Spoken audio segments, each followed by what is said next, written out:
Salut Bisama, bonjour les rôlistes du jeu, je suis Sébastien, et aujourd'hui on est le 6 août, donc ça veut dire je vais répondre à la question numéro 6 de RPG Day. La question pour aujourd'hui est la suivante. Quel est le jeu auquel je ne peux jamais jouer? La réponse est simple, j'en ai déjà aussi parlé. Star Trek Adventure.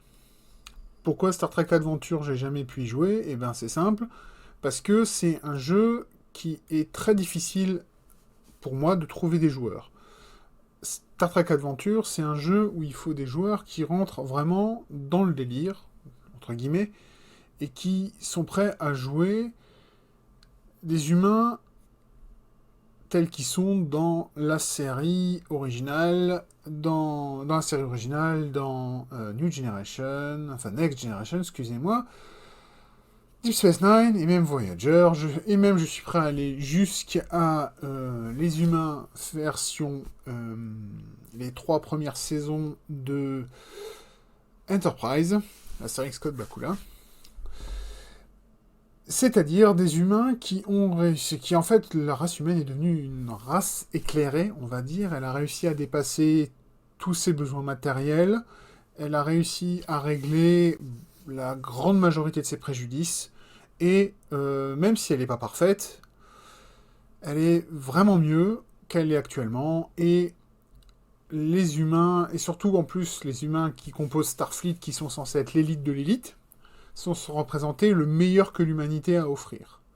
C'est-à-dire que c'est des gens qui sauront toujours travailler, ils sauront toujours travailler ensemble, ils sauront rester unis face à un problème, et ils vont pas commencer à se battre entre eux.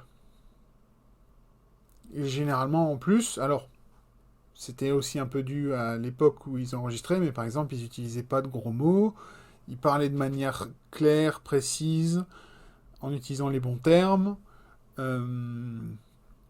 Et surtout, comme dit, ce qui était important, c'était la manière de se comporter. Après tout, faut pas oublier que si on, en plus, on prend l'USS Enterprise, c'était généralement un des premiers contacts de masse avec la race humaine pour certaines races extraterrestres. Donc, faut vraiment réussir à être au mieux de son comportement pour pouvoir représenter un peu en gros la race humaine. C'est pas facile de jouer quelqu'un à ce niveau-là.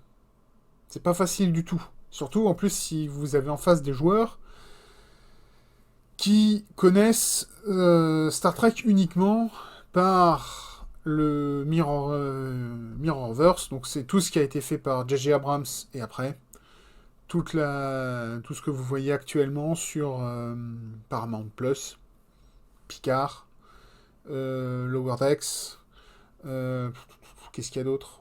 Brave New World, j'ai pas vu, donc je pourrais pas vous dire, mais Picard, Brave New et Lower Decks, par exemple, bon, alors il y en a un, c'est vrai que c'est un peu plus. L'idée, c'est de faire de la comédie, mais c'est pareil. Ils ont complètement changé, perverti, détruit ce côté humain, l'idéal de l'humanité, et c'est violent, c'est préjudice, plein de préjudices. Enfin bon, voilà, c'est pas du tout Star Trek et c'est moi ça me déçoit à chaque fois quand je vois ce qu'ils font avec quoi. Ou bien J.J. Abrams qui a juste eu l'idée, au lieu de chercher à faire des films corrects, à essayer de mettre le plus de références et de faire comme toujours sa boîte mystère à la con, qui n'est jamais un bon scénario, mais qui rêve juste à accrocher les gens qui en agitant des clés ou en claquant des doigts, vont rester intéressés. Si ça vous a plu, tant mieux. Hein. Moi, je vais pas vous dire que vous êtes con pour avoir aimé le film. Hein. Pas du tout. Mais moi, je peux juste pas. Quoi. J'ai trop vu de... J'ai trop vu les séries qui ont inspiré cet univers pour aimer cette version un peu modernisée qui marche pas et qui jette complètement les préceptes et les canons de cet univers qui sont pourtant très très sympas à explorer. Le système en plus, en soi, 2D20, plus j'y joue, moins je peux en fait. Donc il n'y a pas que le fait qu'il est difficile de trouver des joueurs pour aller jouer dans l'univers de Next Gen ou DS9, mais en plus, le système est vraiment pénible. Parce que le système de D20, il y a de bonnes idées dedans, mais ce système de points, les joueurs l'utilisent jamais, en fait. Moi, je suis MJ, je suis constamment obligé de forcer mes joueurs à utiliser ces points. Et c'est casse-pied. L'utilisation de points dans le JDR, c'est un truc que les gens ne font que contraint et forcer. Genre, tu vas crever, utilise un point. Sinon, ils l'utiliseront pas. Donc, ça marche pas. Malheureusement, il y a de très bonnes idées. Le principe d'utiliser un peu une mécanique proche des combats pour faire aussi certaines mécaniques de tension dans les négociations ou dans les discussions un peu plus sociales, c'est intéressant. Mais pareil, le, le système marche pas. C'est vraiment ça qui est hyper frustrant, quoi. Et j'ai un peu le même problème avec un autre jeu que j'adore, avec un autre univers que j'adore, c'est Conan. Pareil, il est sur 2D20. Ça marche pas. Parce que déjà, 2D20 est pas un...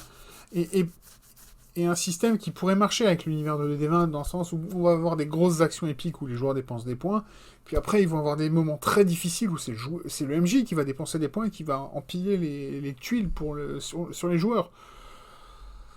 Donc, en plus, ça c'est un truc qui moi me plaît pas trop, empiler comme ça les tuiles et tiens vas-y je te mets ça dans la gueule, tiens je te mets ça. Pour moi, enfin, je trouve pas ça intéressant, quoi. Voilà.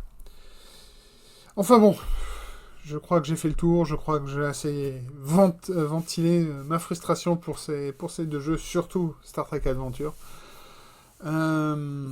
Et justement, c'est la déception de 2D20 et de Star Trek Adventure, c'est un truc que je garde constamment en tête quand je développe mon jeu. Parce que c'est vraiment le moment où moi j'ai appris des choses. On apprend des choses sur les positifs, mais on apprend aussi beaucoup de choses dans les négatifs.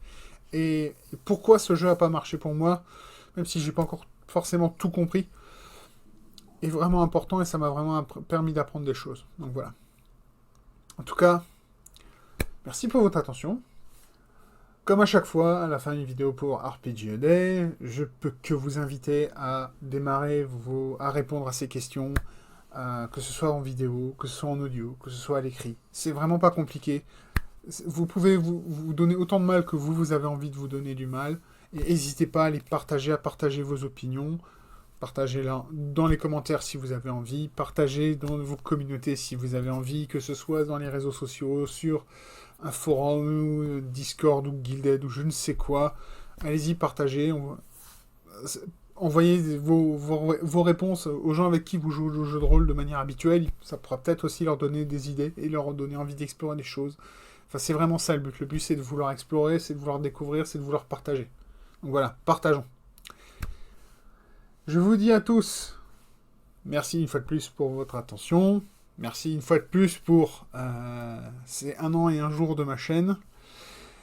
Et en attendant la vidéo de demain, qui sera donc la réponse de la question numéro 7 et de la fin de la première semaine techniquement de RPG A Day, ben je vous dis à tous à bientôt. Peace ball.